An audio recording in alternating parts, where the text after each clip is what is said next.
Yeah. I want to welcome everyone to the Wilson Gray YMCA here in Hartford. My name is Rex Fowler, and I'm the Chief Executive Officer of the Hartford Community Loan Fund.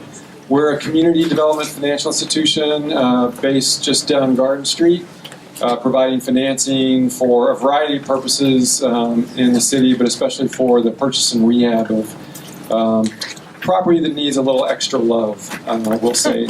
So, and I'm excited that our staff is here. I want to first off thank, especially from our staff, Dan Britton, who helped with a lot of the setup and coordination of logistics for this.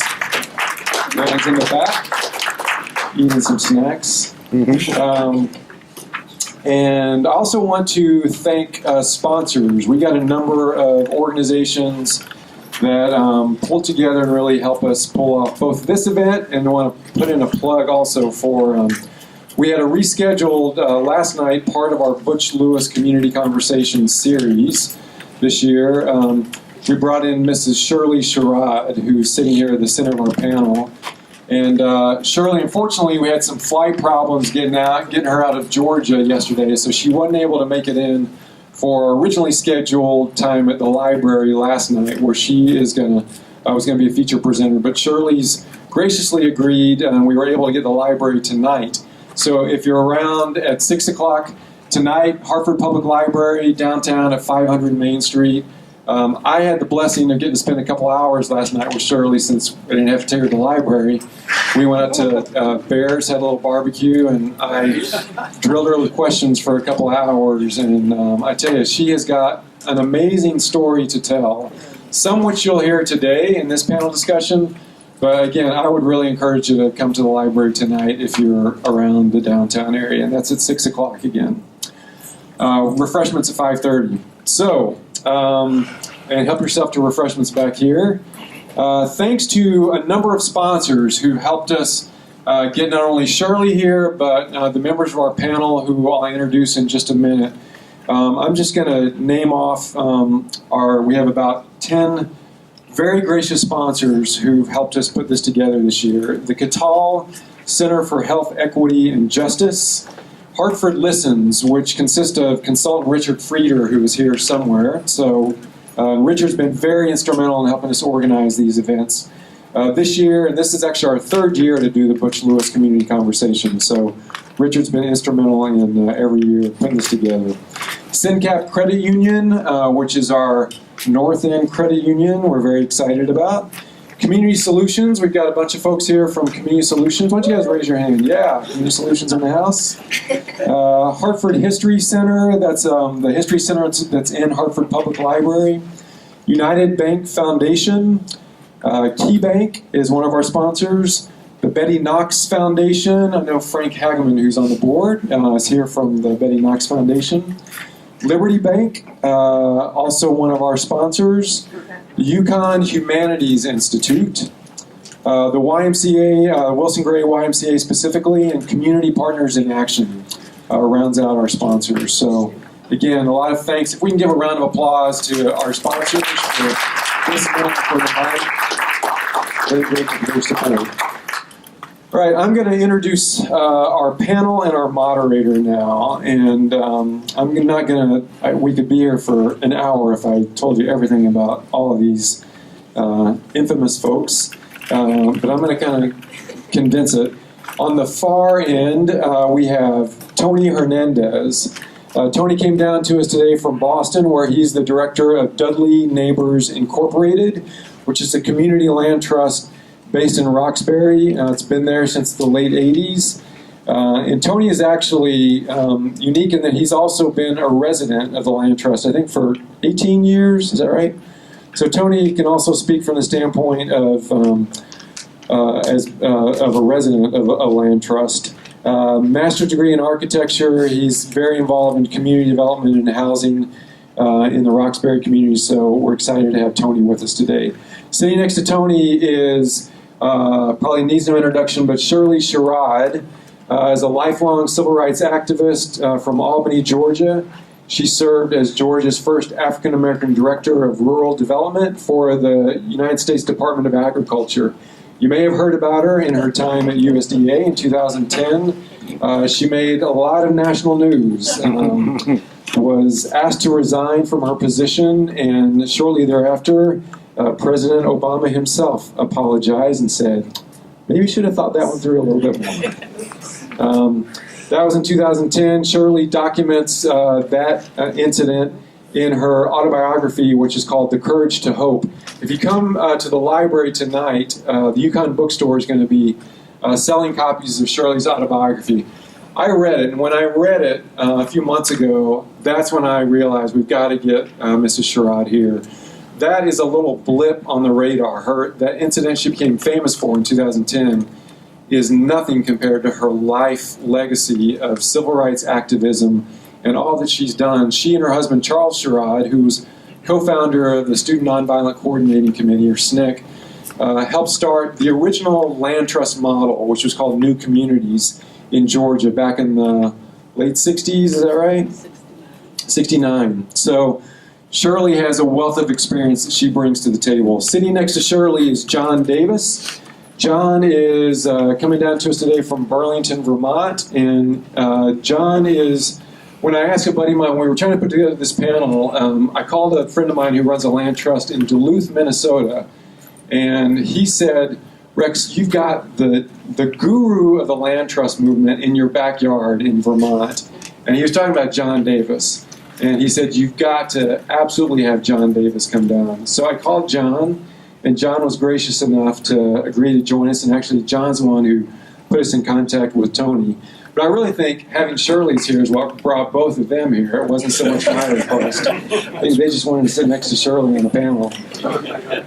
To John's right and to your left is Laura Settlemyer. Laura's going to be moderating the panel discussion today. Laura is the executive director of the Hartford Land Bank. Oh, wait, I got that wrong. The chair of the newly incorporated Hartford Land Bank. She also heads the city's blight remediation team. She's been here since 2016. Mayor Luke Bronin brought Laura here in 2016 directly from Detroit. She'd been working in Detroit, Flint, and New Orleans on issues surrounding abandoned, deteriorating, and foreclosed properties. And I can say this, Laura's been in the neighborhoods a lot in the last couple of years, and she has been a breath of fresh air to the residents and to the neighborhoods. I'm a resident of the Northeast neighborhood myself, and we have our share of blight in our neighborhood, and Laura's been really helpful in coming to the table and working with our neighborhood and trying to deal with that.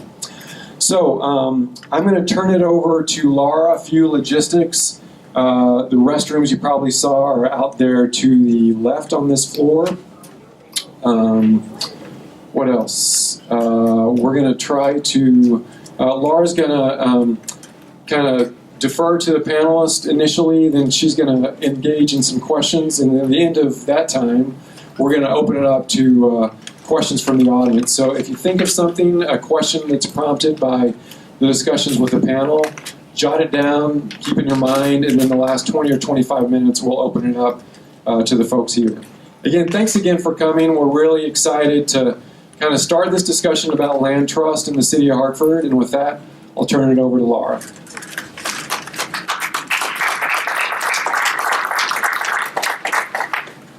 Thank you, Rex, and thank you all for being here today.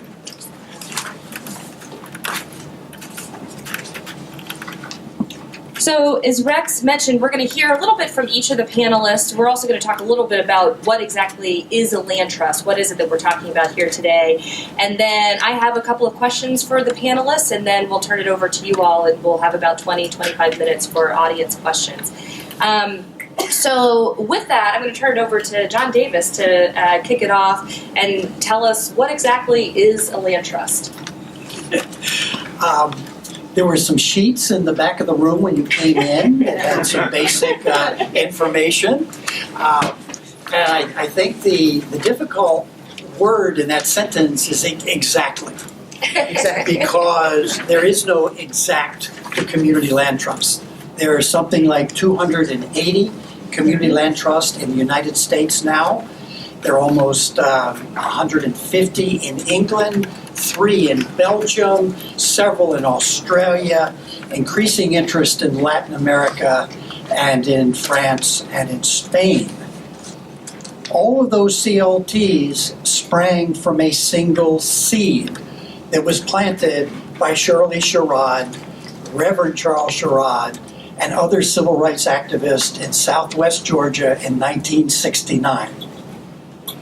But as those seeds scattered and as they were adapted and adopted in different areas, the model took on a lot of variations. So let me say generally what a community land trust is.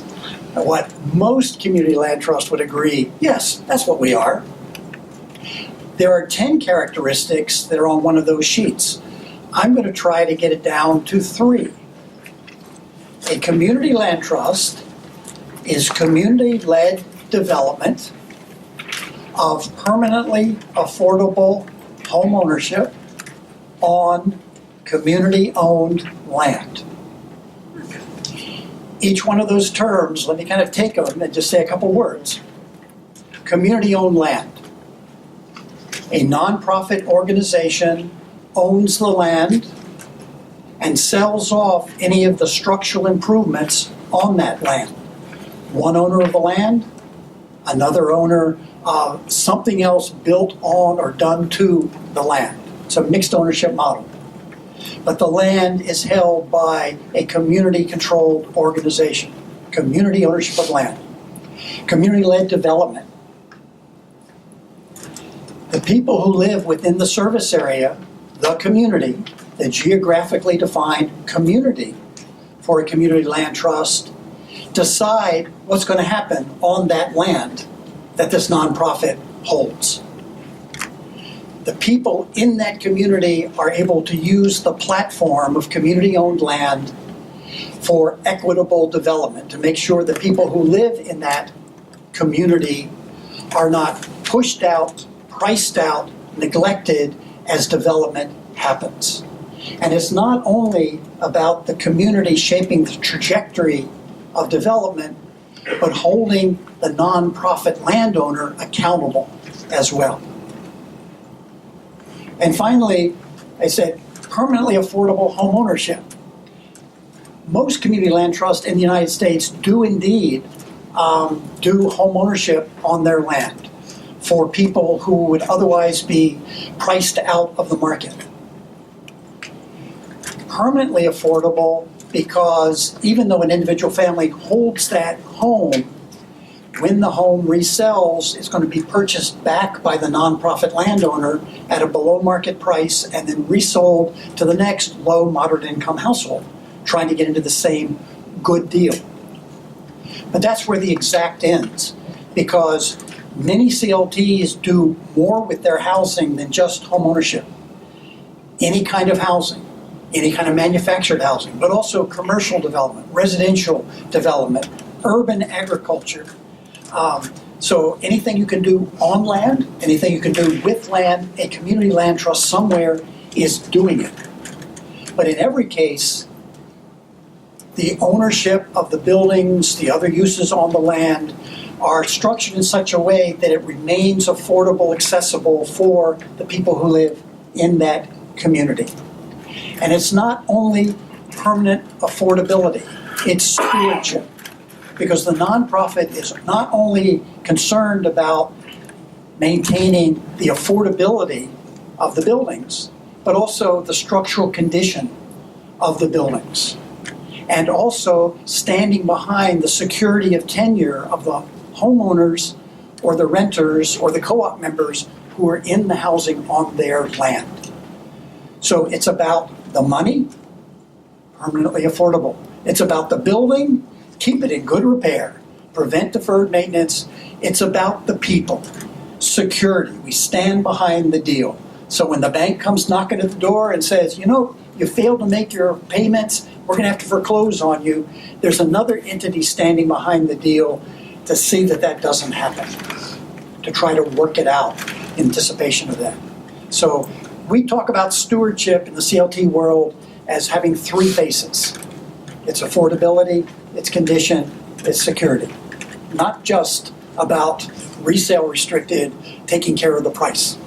Okay, that's kind of the three, right? So community-led development of permanently affordable home ownership and a lot of other good stuff on community-owned land. Okay. Great. Thank you, John. So Shirley, will you, so we have, as Rex and John have mentioned, we have with us the person who is behind this movement of Community Land Trust. Shirley, would you share some of your personal story of setting up this model and the successes you saw in Southwest Georgia and have seen? Thank you. My work started with the civil rights movement. My father was murdered during March of 1965 by a white farmer who was not prosecuted, even though there were witnesses.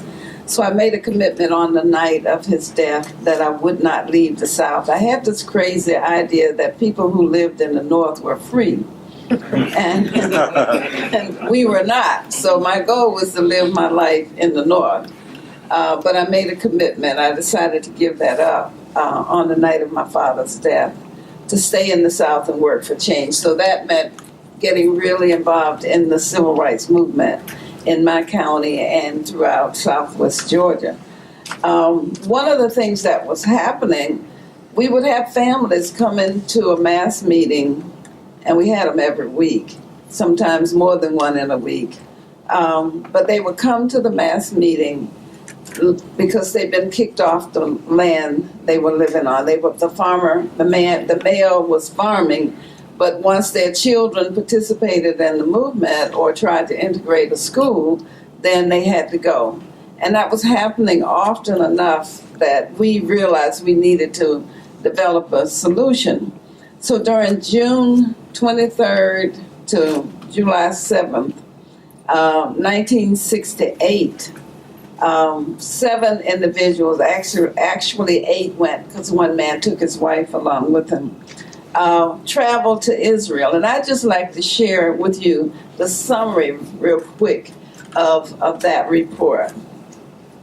They spent 2 weeks there. Of the 7 delegates on the trip, 5 were Negro civil rights leaders in the South, whose major work is related to economic development for poor black people in the rural South. The main purpose of the trip was to learn about that country's land program, which made possible the settling of many thousands of immigrant families in new economically viable communities. We visited a number of these communities, talked with their residents, and saw how they lived and worked.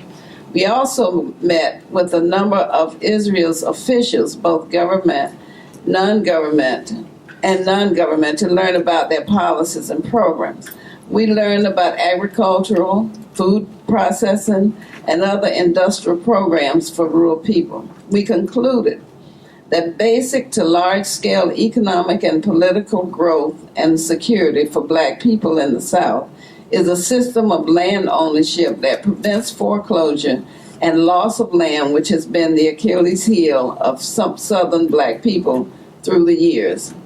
We agreed that when we returned to the United States, we would recommend and work toward setting up an independent structure to buy, hold, and lease land in perpetuity to individuals and cooperatives for agricultural, industrial, and other economic and social purposes to make possible their earning a living, producing for their own needs and for the larger society, finding creative expression for their skills and talents, educating their children, and enjoying all of the rights, benefits, and responsibilities of free citizens. Such a structure would not duplicate existing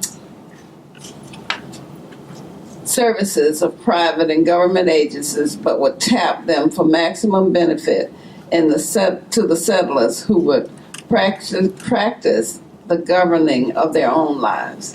And that's how we took this report from their trip to Israel and created New Communities, New Communities, Inc.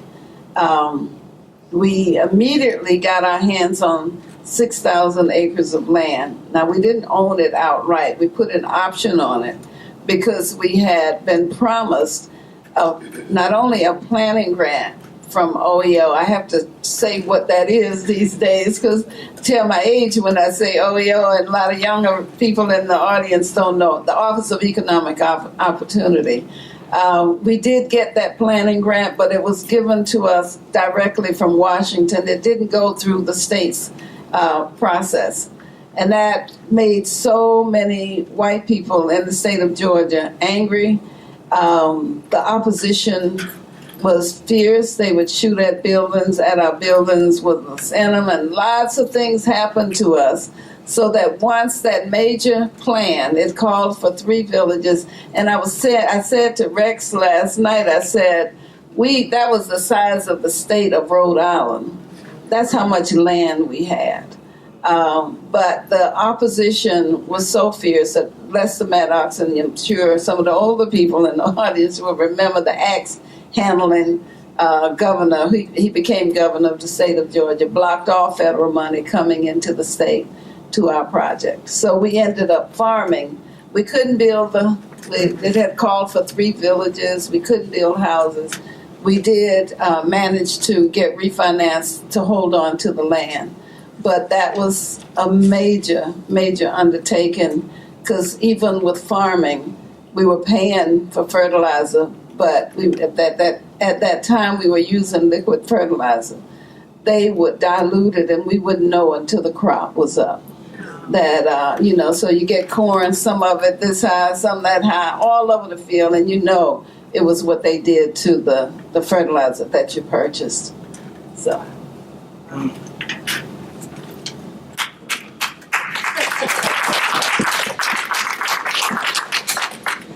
Thank you for sharing, Shirley. Tony, we'll move to you to talk a little bit about the work that you are doing in Boston and share your personal experience working with Community Land Trust. Okay. Hi, folks. I'm going to try to remain calm, cool, and collected because I am sitting next to a legend in this movement that we're talking about today. I admitted to her, and I'll probably admit it before she leaves today, that I'm a little starstruck. Right? Again, my name is Tony Hernandez. I humbly serve as director for Dudley Neighbors Incorporated Community Land Trust in Boston, Mass. I came here from Boston. Sorry to any Yankee fans in the room. You guys got whooped last night by the Red Sox, 14-1. I always got to do a nudge if I'm anywhere near New York or Boston. So I still got love for y'all, but y'all did get handled last night. I had to throw that in. Laughter is medicine, so it raises the comfort level. I humbly serve as director for Community Land Trust in Boston, an organization called Dudley Street Neighborhood Initiative that started back in 1984. And it was a group of residents that decided to come together to fight against an underinvested neighborhood. The neighborhood that we live in now was a very underinvested neighborhood. There were empty parcels of land. There was illegal trash transfer stations all over the place. There was, folks were burning the homes to collect on the insurance and take off from the neighborhood. So it was a very, very underinvested neighborhood. Residents decided to come together and create a visioning process for the neighborhood. And if you watch the documentary called Gaining Ground, it'll give you the full story of who we are as an organization and where we started. These residents got together and decided to command the attention of the mayor at the time, and not only go into that administration's office and say, we want you to do something about our neighborhood, but we want to have some voice and control over what happens with our neighborhood moving forward. And so as a result of that conversation and that battle and campaigns in the video, you'll see a campaign called Don't Dump on Us campaign. Residents got together to fight against these illegal trash transfer stations and to figure out ways to take control of the neighborhood.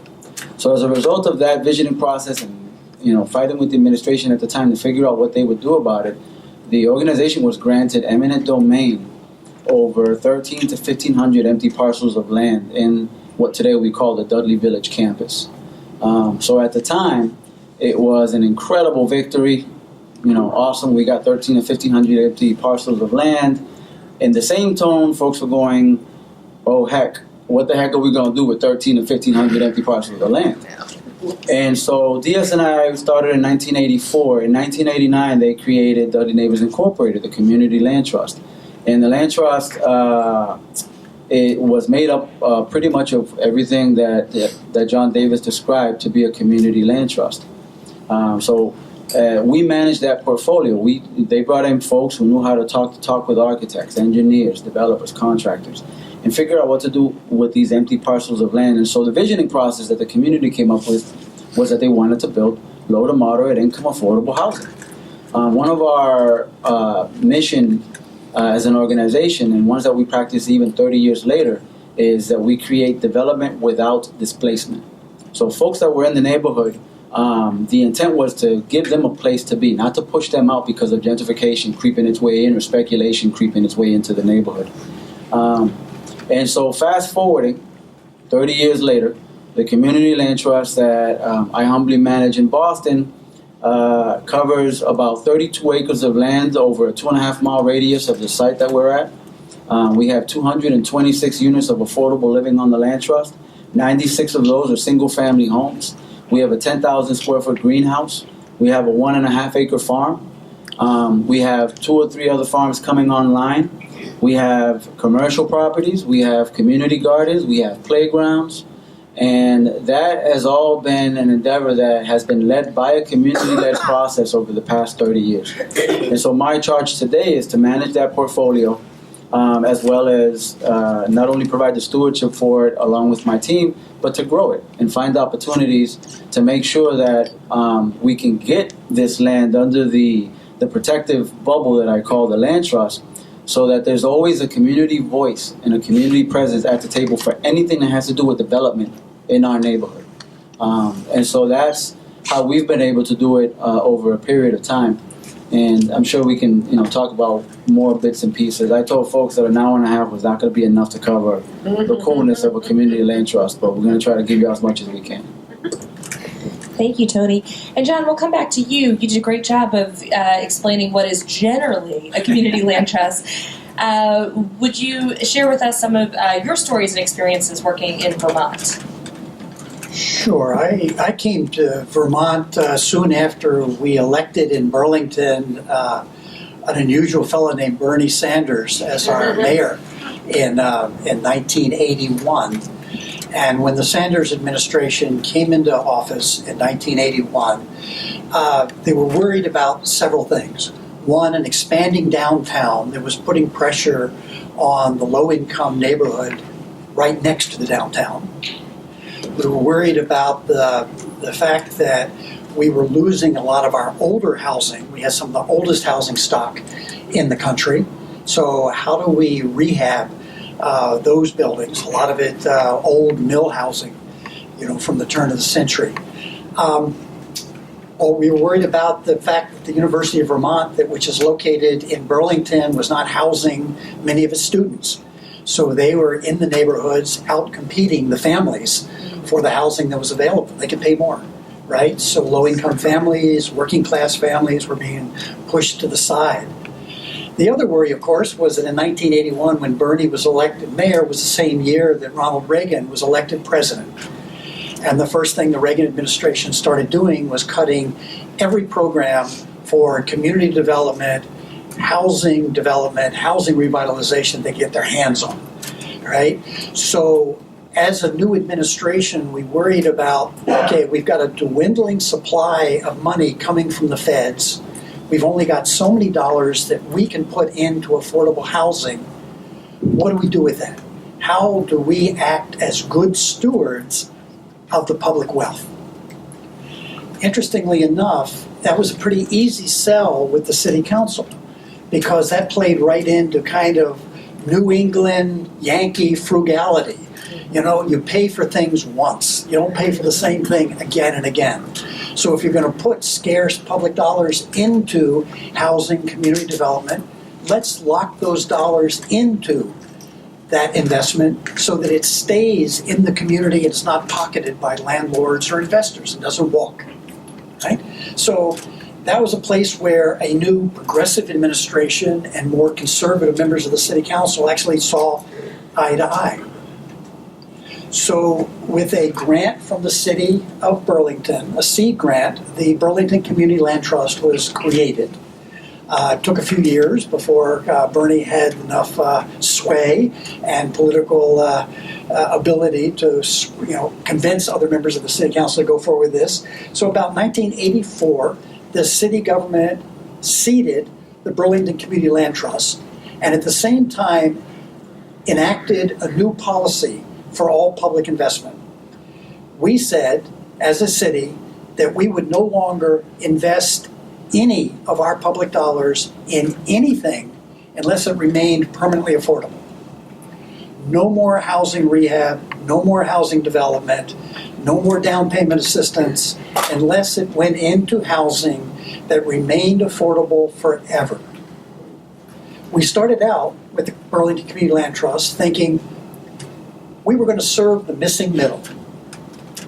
We were going to serve that population between 60% of area median income and about 100% of median income that no other social program served. And we were going to do it with home ownership because that's what people wanted. They wanted home ownership. So we set up our community land trust in 1984 thinking that's who we're going to serve, and we were only going to do home ownership in single-family detached houses. Well, after a few years, we said, we're really not serving enough people. It's costing us too much. So let's try doing some condominiums. And then after a few years, we started doing co-ops. And then we started doing rental housing. And then we started doing commercial development and mixed-use development, where the housing was on the upper floors and the retail was on the ground floors. So we started out thinking we were going to do one thing, ended up backing in to doing a lot of other stuff, because this is such a flexible, versatile tool that you can do almost anything with it. Today, the now what's called the Champlain Housing Trust has at the end of this year, we will have 3,000 units of housing in our portfolio. Home ownership, co-ops, condos, duplexes, SROs. We have a homeless shelter. Do a little bit of everything. We've got about 20,000 square feet of commercial space, and we've got daycare centers, and we've got we got retail space. We've got a credit union on land trust land. So we do a little bit of everything. And now we no longer focus just on Burlington. We've also expanded to a 3-county area. So some of our people who start out in Burlington now move into a CLT home out in a more affluent suburb, because that's where they'd rather live. Others stay in their homes in Burlington forever. Others sell their land trust homes, sell it back to us, and use that as a springboard to get into the market. 2/3 of our homeowners, when they resell a land trust home, are able to take their equity and jump into a market-priced home after living in the land trust for roughly 5 to 7 years. Let me stop that. That sounds great. Thank you. So we've heard some stories about how this community land trust model is a nimble tool that can work to do a couple of different things. But I think some consistent themes that we're seeing develop already is this idea of community-led development and development without displacement, and doing development while building equity and creating wealth for existing residents in a neighborhood or a community. I wonder if each of you would share a story about one household or a couple of households that have experienced the benefit of purchasing a home in the land trust model and what they then went on to do after the land trust. Which is not to say that everybody who purchases a home in a land trust has to cycle out at some point. There is the option to stay. Tony, I know you have a story about one resident who is determined to stay. She loves her home. And so, Tony, we'll start with you on that question. There's so much that I want to tell you folks, but I don't have enough time. I'll share my story. It has a warm and fuzzy beginning, and then it has a really blessed ending to it. So other than serving as the director of the land trust, I don't know if folks have seen that hair commercial where the guy says, I'm not only the president, but I'm also a client. I not only serve as director for the land trust, but I own a home on the land trust. I bought my home in 2001. And the warm and fuzzy part about that story is that I brought, when I went to go look at the home to determine whether I was going to make put a purchase on it, I brought my mom and my dad to the house to look at it, and I said, look around, tell me what you think of it. Should I pull the trigger? Should I get it or not? And so as we walk around, I finally come back to them, and both of them have these big Kool-Aid smiles on their faces, and my dad looks at my mom and says, do you want to tell them? So all of us, I get scared. I'm like, well, tell me what, right? What are you guys trying to tell me? She says, well, you don't know this, but when your father and I came from Puerto Rico, and our families, each of our families moved to this neighborhood, your father pursued me for years. I wanted nothing to do with him, but ultimately he won her over. They got married. They had 3 boys. I'm the oldest of the 3 boys. But when they came from Puerto Rico, my mom lived in a triple-decker yellow house to the right of my home, and my dad lived in a brick building to the left of my home. And I said, you guys are kidding me. You can't make this up. You guys are kidding me. You made this up. And they said, we kid you not. Our families coincidentally moved onto this very street. Your dad lived there, I lived there, and the rest was history. So I'm saying, so you're telling me that your firstborn, am buying a brand new home in between the places where you guys came from when you came from Puerto Rico, and of course the rest was history. And they said, we kid you not. And so at that moment, right, this notion of full circle, right, the full cycle of life coming around. Parents that didn't have more than a 9th, 10th grade high school education, that had to give up pursuing education to take care of their families, to take care of their siblings. And here the sacrifices they made allowed me to get the education that I had and to reach a point where I could purchase this home. Of all places in between, physically, the place in between where they lived when their families came from Puerto Rico to try to make a living here in the United States of America. And so that's the warm and fuzzy part, right? I swear to you, I don't make this up, folks. And so for me, it's been a blessing because it's created financial stability. My story is that it's created financial stability. During the foreclosure crisis, I wasn't worried about losing my home. There are some rules that come with the community land trust model that create affordability, right? To keep that affordability piece in the equation, you got to tweak the equation a little bit to keep it affordable for the long term. So I can't sell my house at market rate, right? There's an equity formula built into the ground, so we can get more into details about that. But, it afforded me so many other things, right? I have a beautiful 12-year-old daughter now whom I've said, since she was 2 years old, I set up a 529 college savings account. And I joke around, it's probably not going to be a joke when it comes to the point in time, but when she's ready for college, I should be able to afford at least 1 full semester of college. Right? I wish it was a joke, but I have a feeling it's truly not. And so nonetheless, right, it put me on a financial stability path. 401k savings, the ability to create good credit, building equity over time. And so it's afforded me. At the time when I bought the home, I was working on my master's degree at Northeastern University in Massachusetts. And, living off of peanut butter and jelly sandwiches for a year, because as a grad student, you don't have money to buy, anything more than that. And so while I was doing that, I was crazy enough to, win the lottery and have an opportunity to purchase this home. And so it's created financial stability for my family, for me, for my daughter. If I, at any point I decide to move on, I can pass it on to family. I can leave it with family. And so the sacrifice that my mom and dad made in giving up, what careers they could have possibly created to take care of their own families, and for me to produce what I have so far, is part of one of the success stories that the community land trust model can create. I don't think I would have been on this path because I don't think I would have been ready to jump on the market rate purchase at the time.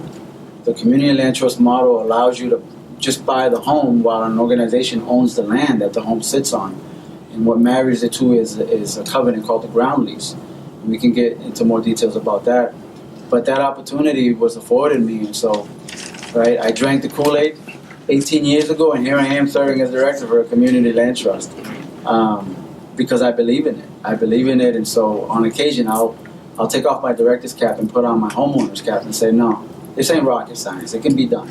So for folks in the room that represent residents, represent the communities, this is something that you guys have to come together to begin to educate and empower yourselves and leverage the folks that are here from the city, that are attorneys, that are designers, developers, and come to the table to really talk about how to hash this out. And so we're here today to help kind of nudge you guys in that direction. And that's one story. I'll stop there. 'Cause there's so many.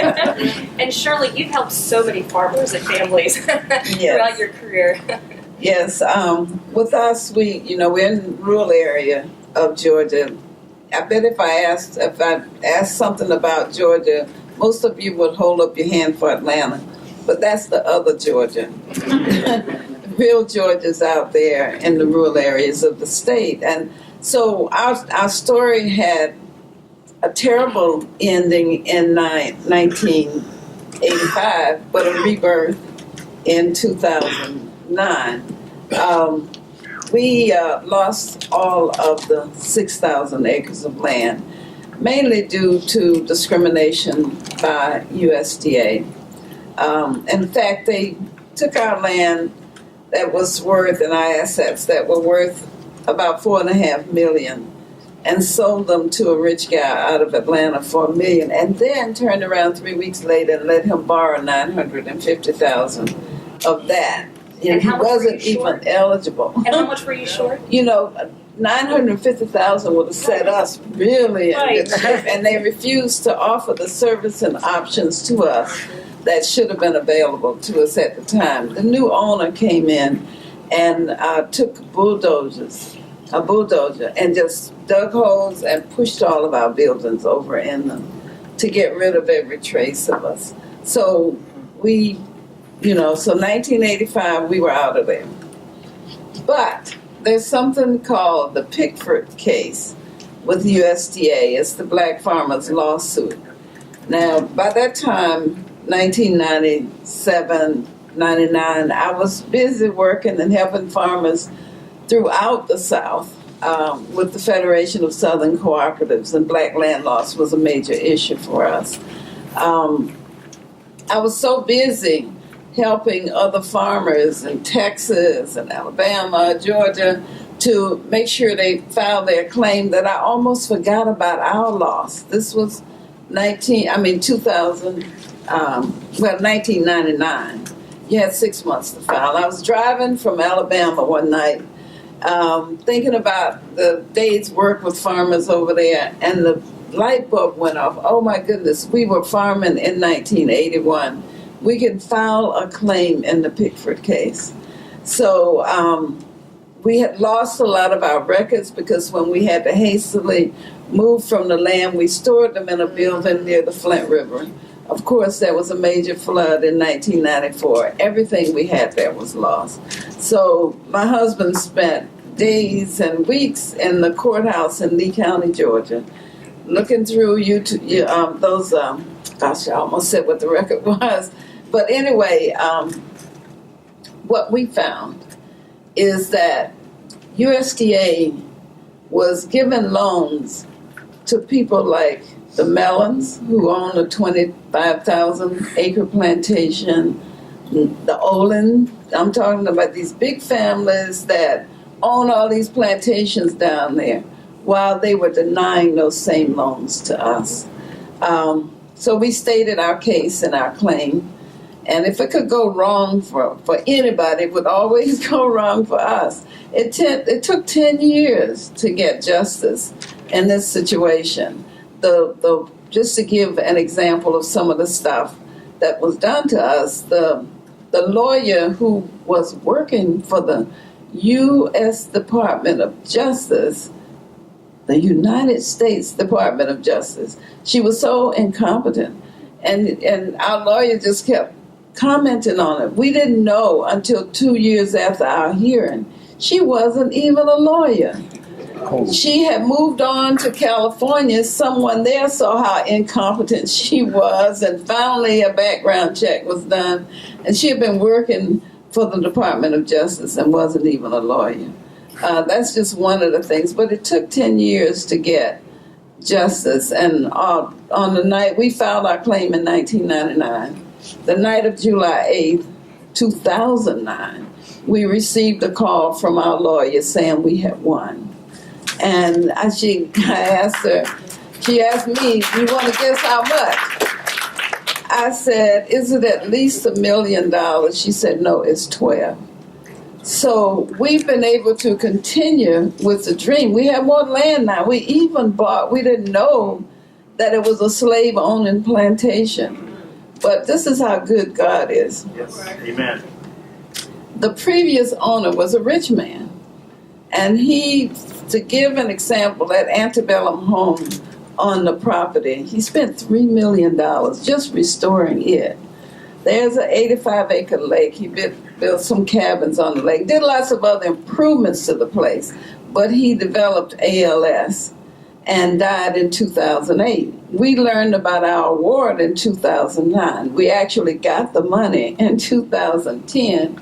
And one of the he was a young boy growing up on the 6,000 acres, but, we lost that. He works for FedEx. He had been delivering packages out there and knew this land was on the market. So we went out to look. When the previous owner died, in fact, he developed a system for paying for fuel at the pump. So when you use that card, that was his invention. They put it on the market for $21 million when he died. Okay, we learned about the award in 2009. The spring of 2011, we are out there looking at this place. And the salesman who drove up from Tallahassee, Florida, said, just put an offer on it. They had decreased the price from $21 million to $6.9. He said, just put an offer on it. And so my husband said, well, see if they'll take $5 million. They let us know the next day they would take $5 million. But we were also looking at some other land, and we got a consultant to come in to help us make a decision between the two. He said, you have to get Cypress Pond Plantation because of all of the improvements. He said, but you can get it for less than $5 million and make them include the equipment. Now, I just told you he spent $3 million restoring that antebellum house. That's about 13,000 square feet. We got everything for $4.5 million.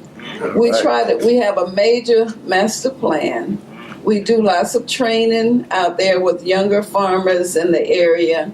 We've had what we call Blessing of the Land ceremony, where we brought every ethnic group we could find in the area together to do their blessing ceremonies. It's so educational.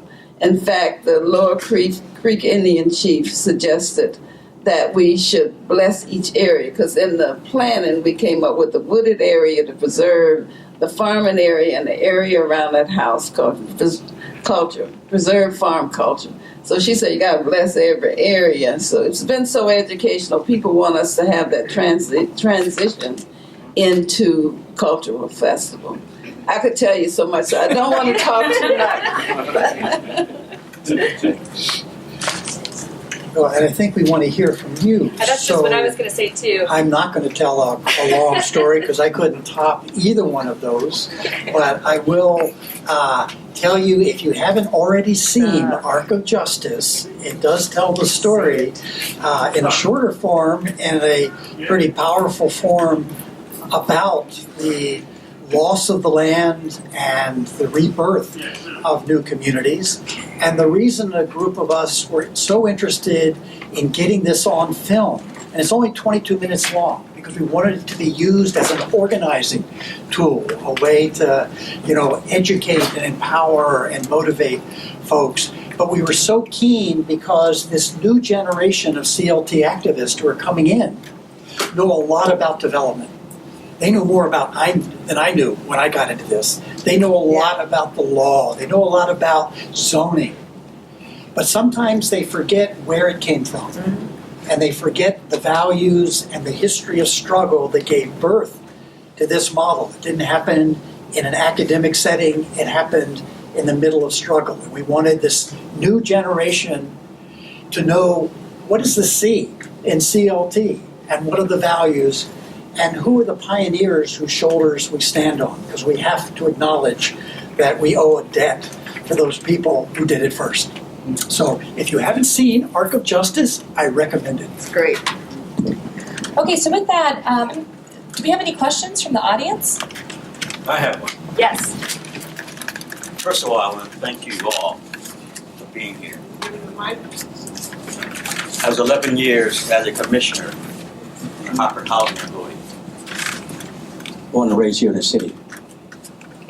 Thank all of you. I've never heard this articulated the way it has been this afternoon. I am sorry about the death of your dad. I'm glad you stayed there in Georgia. Because you were coming here. You thought that folks up here were free. I'm glad you stayed. I'm not going down that rabbit's hole. My question to you, my sister Shara, where is that situation today with your land trust, community land trust? Where's it at today? And how do you compete with the government that seems to have an attitude that it's not about the people? Hartford's no different. And to verify the fact that I am a former commissioner after 11 years on the Hartford Housing Authority, made a product of the streets here, a product of public housing. It's like a catch-2 situation from HUD. In fact, I was replaced on the housing authority by Ms. Telemeyer, who, by the way, I checked into your background because after 11 years I was not about to leave until someone who had some kind of commitment to this city.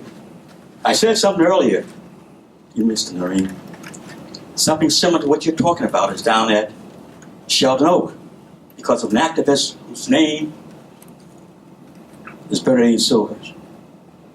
If it had not been for Bernadine Silvers, those places down there would have been erased for developers for riverfront recapture. So my question to you is that, where is it at today? And what can you leave, what nugget can you leave here with those activists in housing here that they can move forward?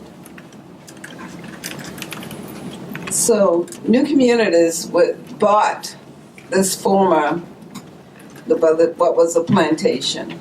We didn't know the history of it when it was purchased, but the slave owner who owned it was the largest slave owner and the wealthiest man in the state of Georgia and held the largest number of slaves at this particular site. We don't have 6,000 acres anymore. We have 1,638 acres. It's a prime piece of property. The property line comes right up to the city limits of Albany. But you can be out there and feel that you're in the rural area of Georgia. And we are using it for the right thing now. We have some major plans, but it takes money to do a lot of it. So just like with the 6,000 acres, we're doing what we can and reaching out to others to say, hey, this project is worth your attention. You should look at what's happening here. You should look at the possibilities for all of us. We get lots of visitors because hearing that it was actually a slave plantation. People want to come. They want to see. They want to be on those grounds. And I can tell you, there's an area. Every time I ride by it, I just get a funny feeling, and I said, something happened there. Something happened to a slave at that point. But we're trying. We have a major master plan. We spent quite a bit of money pulling that together, but it takes money to implement. We're holding on to that land. We're expanding the farming operation. We're training other young farmers. Thank you. Other questions? Hi, Christian Rain. I have a couple questions. One is, Mr. Rod, the USDA has a homeownership sort of program. I don't know if you were involved with that, and could you speak on that? And I also have a question with the land trust. Does that model work better with a contiguous piece of property, or could it work with just separate parcels? So, yes, USDA does have a housing program that's under rural development. But I just want to tell you a little something here. When my father was getting a new home built just before he died, he was told a black man couldn't borrow the money to build a brick home, which is what he really wanted. He only lived in the house 1 week before he was murdered. But then you fast forward to 2009, and the Obama administration chose me as state director for rural development and housing. That program is one of the programs that I had to deal with. So I actually got a chance to direct the program. Would have been the 4 years, but not if it had not been for Breitbart and the stuff that he did. But yes, there's an excellent program that's based on population, but it's the rural development is the only agency that can build a whole city. So housing is just one part. Sewage is another part. Schools, you name it. The funds, if they're trying to do away with rural development and USDA, but the funds are there to build the whole city. So as I said, very low income people can get a 102% loan through USDA. You can buy the land, dig a cesspool, a well, build a home, and all of those costs can be factored into the cost of the loan. So that's why you can get a 102% loan. But it's based on more rural than urban. Thank you. The answer to your question about where community land trusts can work, yes to everything you said. It can work out in what I call the boonies, out in John's neck of the woods, and areas like that. And then in Dudley, we're right smack in the middle of the city. We're like a hop, skip, and a jump away from downtown. And so it is possible to do it working with other neighborhoods that don't have contiguous parcels of land. And so it's kind of spread out. So long as you execute the right organizing, right? So if you establish an organization that is able to organize it appropriately and bring ownership together to the table, bring the right people to the table to take advantage of folding these sites under the dome that I call the community land trust model, it can work. It can work anywhere. And so I think it's harder to work in smack in the middle of the city. Right now we're dealing with a development of a number of new stores that were built less than 5 minutes from where we're at. So folks are like, Tony, there's this gentrification monster coming this way. What are you thinking of doing about it? Well, we're going to stand our ground. Right? We have these sites. We're going to continue to look for sites and figure out how to work with the city, how to leverage our attorneys, how to talk to banks on capturing more parcels of land so that we at least put it under the protective mechanism that is the community land trust model, and then go through the community process of determining what happens with that site. So it's harder in some instances than others, but like I mentioned earlier, and I really mean this, I do not think this is rocket science. You just got to organize the right people, and you got to have love for this game, period. You got to have love for the game. If you're in it for other than that, you're in the wrong place. If you want to bless yourself, your family, generations to come, have love for the game. It's doable. So yes to the second part of your question. Thank you. So we have another question. Yes, I'll just interject on that end about the love. I think you have to have love for the community, and then you can do great things. My name is Reverend Michelle Augustine, and I'm a resident in Hartford, a homeowner. Our city is divided in 4 parts: the north, the east, the west, and the Solemn Hill area. So where would this land trust be located? Would it be located throughout the entire city? Because we're broken up. You got the ghetto, so they say. You got the West End, the East End. So how would that be applied in terms of where this actual land trust would be?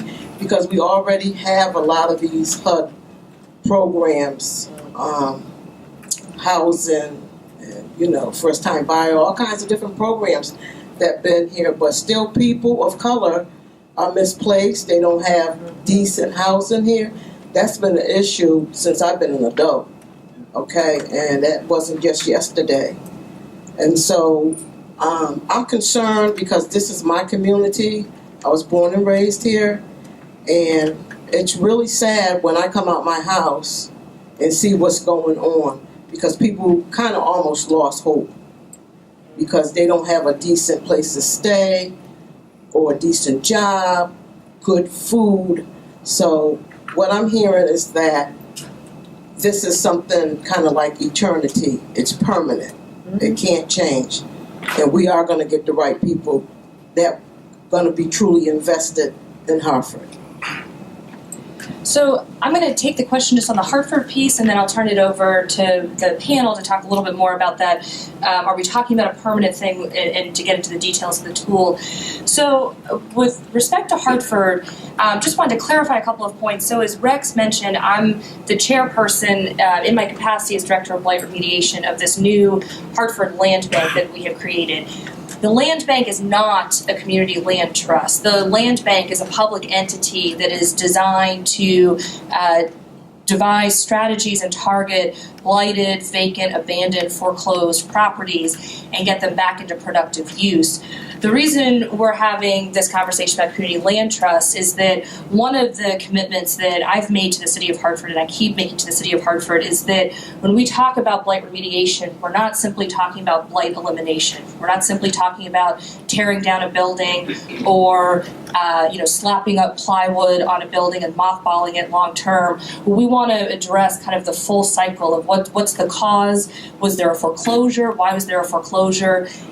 What's the issue preventing rehabilitation, and what's the end use of this property? What does the community want this property to be? And in some instances, what does the homeowner or the property owner want the property to be? And so the land bank is created to help answer some of those questions with the blight piece. The Community Land Trust is not a HUD program. It's not a city program. It would be a program that community residents decide that they want and create for themselves, and we are certainly here to provide the support to help residents set that up. But it is about community-led, resident-led development in their neighborhoods. So, hey Laura, can I say one thing? Just one thing. just one thing. I checked your background out. Was it good? I felt not very seriously. I'm not going to go to the Robbins Hole down. I know this town. I truly supported you. Oh, well, thank you. By reading your background, you're in the right place at the right time. Oh, well, thank you. Thank you. Okay. Well, thank you. Thank you. That means a lot. Next question. Thank you, Laura. And Ms. Sherrod, first of all, we just want to give honor and respect to your father's sacrifice and the legacy that led you to blaze the trail that you did. It's truly an honor to be speaking to you right now. And first off, I just want to let you know, I'm mad my daddy came up here from South my people, and I'll just use the word, my peoples are from Omaha, Georgia. Francis is a landing now on the Chattahoochee River, and on both sides of the Chattahoochee, on Creek lands. We were in slavery down there. The Bradley Plantation, which Bradley is a big name down there, and the Stafford Plantation. So I identify with everything you were speaking about, and but one thing I realized about the people that came up here from down there went through another form of oppression, a much more sophisticated form of oppression that has lasted and weaved its way through the generations and exists today. I work at Community Solutions, developing a Swift factory, a $35 million project in our neighborhood. I'm from here, born and raised here. I have to learn my way through the natural activities of being here and enter rooms at every level of institutions in society. But when it comes to engaging my people, that's my goal, community engagement. The thing that I worry about is over the generations we've had the war on poverty, the war on drugs, the war on everything other than calling it the war on our people. And people have insulated themselves from the attack. So when I go and knock on doors now, it's like, what you want? And if I'm talking about community land trusts, which I'm learning my way into knowing what I'm talking about, I'm glad that I can socialize the idea to our experience as Africans, descendants of Africans in America. But my question is, because I look back and we have this misconception that the civil rights movement was this mass movement that everybody was kumbaya, everybody on board with, and it was much like it is today. Very small groups of people setting examples. Everybody's busy now. They're distracted. You call them, text them, email them. It's just a game everybody plays, and we miss each other. So my idea is to knock on the doors and do the trench work and see if I can build a leadership team that can come out here and exponentially grow through weak times. I just want to ask you, what was it really like trying to get that thing, as far as the people you were trying to serve? And did you have different levels, like poor people, middle class people, that could qualify for it? Because one of the major obstacles for trying to get services for homeowners in our neighborhood is the AMI. It's almost as if you make enough money to actually own a home, you can't get these services. And the people who do qualify for these services, not a lot of them own homes. So could the CLT kind of like serve a role? And I know I'm asking multiple questions, but I'm nervous. Go ahead, John. And I'm not normally nervous at this time. But, could it serve a purpose to kind of like bridge those types of gaps? Could an entity be built out of it to provide programs for people to bridge them into those services? And, what kind of people did you serve, and how many people were actually organized into the effort? Let me just say, during the civil rights movement, all black people were in the same boat. You could be a doctor, lawyer, but you couldn't eat in the restaurants nor stay in the hotel. So it was a little easier for us to get a mix of incomes involved, but the real base support came from poor people who didn't have any other choice but to help fight for a change. And any good thing, you can't, if it's based on the amount of support you think you're going to get, you just stop now. So you have to work at it. It's hard. It's hard. We were really going strong in the civil rights movement. They came up with the anti-poverty program. And then all these people who were down with it, some of your leaders in those poor counties in Southwest Georgia, all of a sudden they couldn't work in the movement. They couldn't even attend mass meetings anymore because of the Hatch Act. Preach. So then I'm going to make a statement, started getting more dependent on these free things. So instead of coming so we can work together to build something, they got a handout. I better stop there because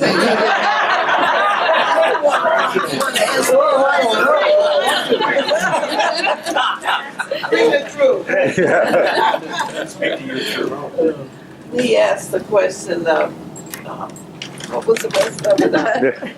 See, I got all. You pulled my string, man. Were there a lot of people, as far as the CLT is concerned? Base of support, because Yeah. I think you have a lot of people ready to buy homes. Yeah, we actually had 500 families ready to move on to the property we had, the 6,000 acres. And there were more who were interested. Even as I was telling them earlier today, you know, back in the day, you'd have these insurance people going from house to house, taking all these black folks' change for no insurance, really. But they would go into those homes trying to preach against what we were trying to do. You know what happened in the civil rights movement too. In fact, and I had one of my aunts, she was only about 5 feet. And at one point, she threw her body over the person who later became my husband, trying to get white people from, trying to stop them from beating him so badly, or leading a march. But one of those insurance men came to her house to collect her money. And he called her Josie. Her name was Josie. She said, "No, you have to refer to me as Mrs. Miller." Right. And he said he couldn't do it. So she told him to leave. And she called the main office of the insurance company.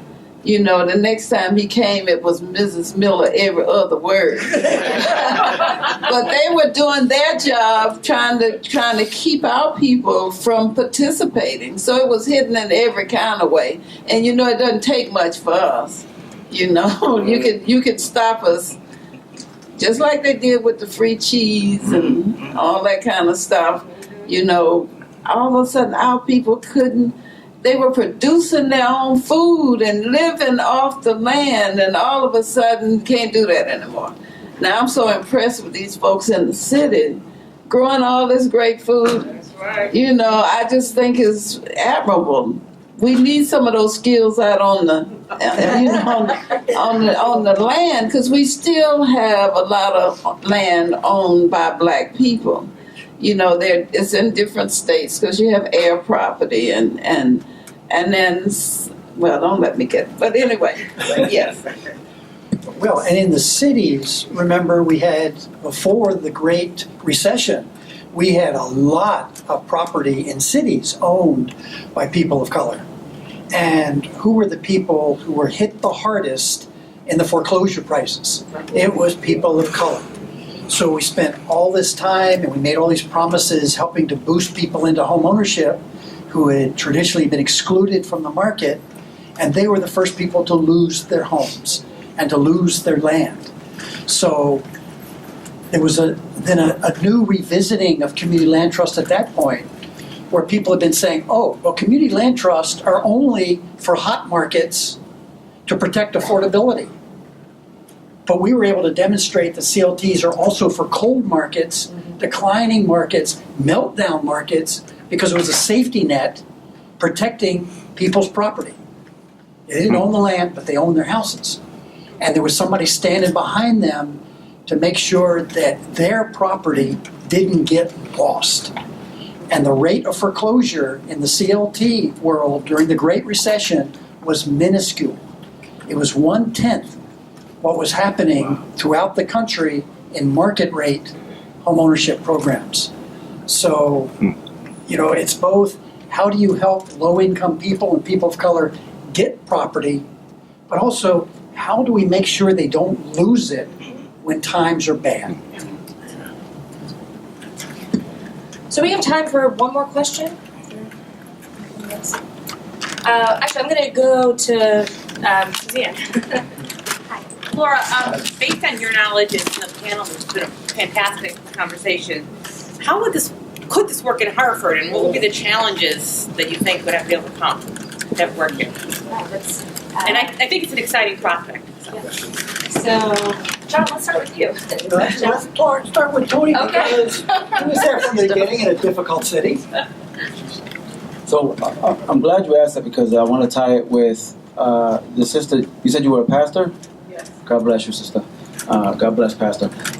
It ties to what you asked. I don't think your question was answered, right? How do you approach this, right? How do you kick off a community land trust? When folks ask me, you know, Tony, I want to start up a community land trust, what do I do?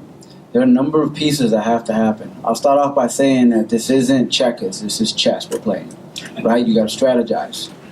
It ain't checkers. And so what I tell folks is you need to do a number of things that probably have to happen parallel, right? Residents need to get together, need to create a force, a group that begins to create a visioning process around what you want to see happen in your neighborhood, right? You might like the land trust idea, you want to initiate one. Begin to think about a group coming together that may want to actually establish a 501c3 community land trust. There are organizations in the neighborhood that you might be able to reside under their umbrella to establish a community land trust. 2, you have an incredible asset in Laura right here with the blight, land banking piece of it. You have an asset with her in figuring out. I tell folks, all right, you see empty parcels of land in your neighborhood. A few questions, right? Where are these empty parcels of land? How many of them are there? Who owns them? How much do they cost? Where are you going to get the money to buy it? When you buy it, what are you going to do with it? There's a number of things that have to kick in once you even go that route. And so you want to begin to have conversations with the elected officials. How can elected officials get the city to allocate funds to support this movement? How do you get attorneys involved so that they can produce the legal documentations you need to establish these organizations? How do you educate the banks so that when homeowners are ready to purchase a home, banks are ready to give competitive rate mortgages to allow them to buy? You guys, there are a number of pieces that have to happen parallel. And so the organizing piece has to be one, right? You have to educate and empower the residents. You want to bring city folks to the table to have the conversation with you about what your visioning process is to establish a community land trust, right? And then do the recon, understand what's available. What sites are you talking about? You mentioned, there's a northeast, west, south area. There is no direct answer to your question. For me, what I tell folks is, what's the best way to take a bite into this thing? Right? You look at it and you kind of go around it, and you got to figure out, where do you take that bite? Where's the best place to take a bite? Where's the funding maybe best allocated to support a particular area, right? Or where's the biggest community resident engagement really coming up and about to really strengthen this movement?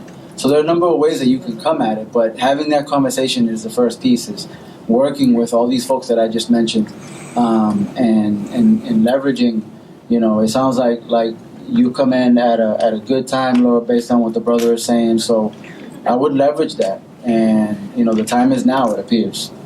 And so I hope that answers the question. But there are a number of ways you have to come at it, and if you can get some of those to have traction, then you can then establish a 501c3 organization. Now you buy your first parcel of land. You're able to speak with a developer who can build something on that site at an affordable price, leverage city funds to subsidize the cost of the property, begin to train a family or get the family in the right financial situation so that their credit is legit when they're ready to pull out a mortgage. All these things have to happen at the same time. But that's why the organizing piece is key. But, the way that we practice it in Boston is that if you remove the residents in the community from the equation, then we may as well all just walk up and leave right now, because you're missing the point. Amen. Absolutely. I hope that answers. Rule, Larry. Tony made a good point. I think he went quickly where he was saying, well, you can establish a community land trust from scratch. You can incorporate, you can get a 501c3. But you may already have some high-performing organizations or an organization that already is a nonprofit organization that has a community-based and accomplished at development. Many community land trusts around the country are not started from scratch. They are grafted onto an existing organization, either as a subsidiary, an internal program, or as a spinoff. They're incubated within an organization and then spun off after a couple of years. Every CLT around the country, as they're getting started, has to answer some key questions. And it really kind of almost like a journalist writing an article, right? It's who, where, what, and how. Who do you want to serve? We decided in Burlington it was going to be the missing middle. You may decide somebody else as your principal beneficiaries.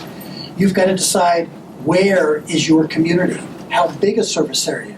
You want to concentrate on one neighborhood, multiple neighborhoods, county-wide. CLTs have done it many different ways around the country. What do you want your community land trust to do? Is it home ownership? Or in some communities, maybe it's not housing at all, it's commercial development, job creation, incubator space for startup businesses. What? The function. And then how are you going to get the land? And that's where this lady comes in. Because one of the things happening around the country that I think is pretty exciting is the marriage between municipal land banks and community land trust. Because public land banks have a problem. It's a disposition problem. What do we do with the land once we've cleaned it up, cleared title, and we're ready to put it back in the market? Land trusts have an acquisition problem. How do we get the land into our portfolio in the first place? Each one of these organizations can solve the problem that the other one has. So I think there's some exciting things happening around the country where land banks and land trusts are trying to figure out how they might work together. You may have that potential here in Hartford. But I think that Shirley should have the last word, not me.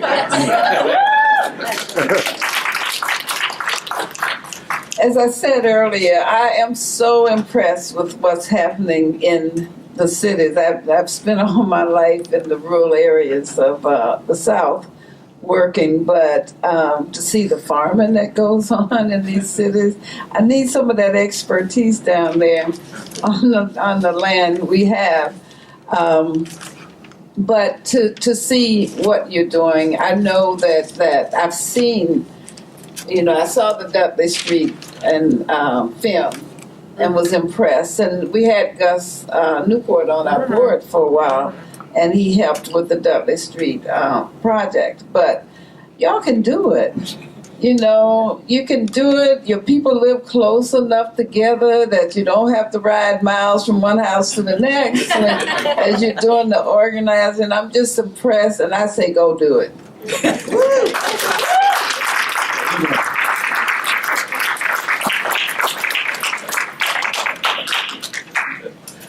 I'd like to thank our panel and thank Laura Settlemeyer for the discussion today. To follow up on Suzanne's point, we do have an organization here that's interested in continuing this discussion around community land trusts, and that's the folks from Community Solutions. John Thomas was up here asking a question before. I'm going to let Amber Elliott, who's the housing director of Community Solutions, come up and just mention how we might continue this discussion for folks who are interested in a community land trust in Hartford. While Amber is coming up, we're actually going to sneak, and I apologize in advance. I'm sure folks want to grab Ms. Sherrod, but because she has agreed to speak in a little while at the library, we're going to sneak her out of here before we dismiss. And Ms. Sherrod, if you can come out. Okay. Quickly. And we're going to try to get her a bite to eat before she comes to the library tonight. Again, if you were not here at the start, Ms. Sherrod is going to be speaking at the Hartford Public Library downtown on Main Street, 500 Main Street, at 6 o'clock. So we'd encourage you, if you're around at all, please come. I think we just got a taste of her today, and she's got a lot more that she's going to share with us. And Laura, you'll get to see again if you come to that, because Laura has agreed to fill in Andrea Comer, who's another Hartford resident, was going to be able to interview Ms. Sherrod last night. Because of the switch in the nights, Andrea's not available. So Laura is graciously agreeing to step in and do some more dialogue with Ms. Sherrod tonight at the library. So with that, I want to turn it over to Amber. Again, thanks everyone for coming. Amber's going to kind of have the last word, and then we'll be all finished tonight. Just to be really quick, because I know that I'm in between you guys hearing Shirley again. And so I want to thank Hartford Community Loan Fund again for giving us this opportunity. As he stated, we're Community Solutions, or more specifically here, we're the Northeast Hartford partnership and from Community Solutions and the Swift Building over in the Northeast community. And so we are very interested and so thankful for having Laura moderate and having the great giants come here and speak so that we can continue this conversation with the residents of the Northeast Hartford area. So whether you be from Clay Arsenal, whether you be from Upper Albany, or whether you be from Northeast specifically, we want to continue this conversation. It'll be later on in June with the help of Hartford Community Loan Foundation, of course. And so with that being said, we also have the sign-up sheet that they had at the back, so you could have indicated if you wanted to definitely know more information from us. But then we also have John here who has a sign-up sheet so that we can contact you directly to ensure that you're a part of our conversation, because we know that we can't do anything without the residents behind us. Because this is, like they said, it's a community-led engagement. It is not about community solutions. It's all about the residents and exactly what you guys want to see in the future. So thank you very much, Hartford Community Loan Foundation, as well as for everyone being here. Thank you, everyone. I also want to thank the Hartford Community Loan Fund and all of our sponsors and our excellent panelists. So thank you. And thank you all for coming out this afternoon.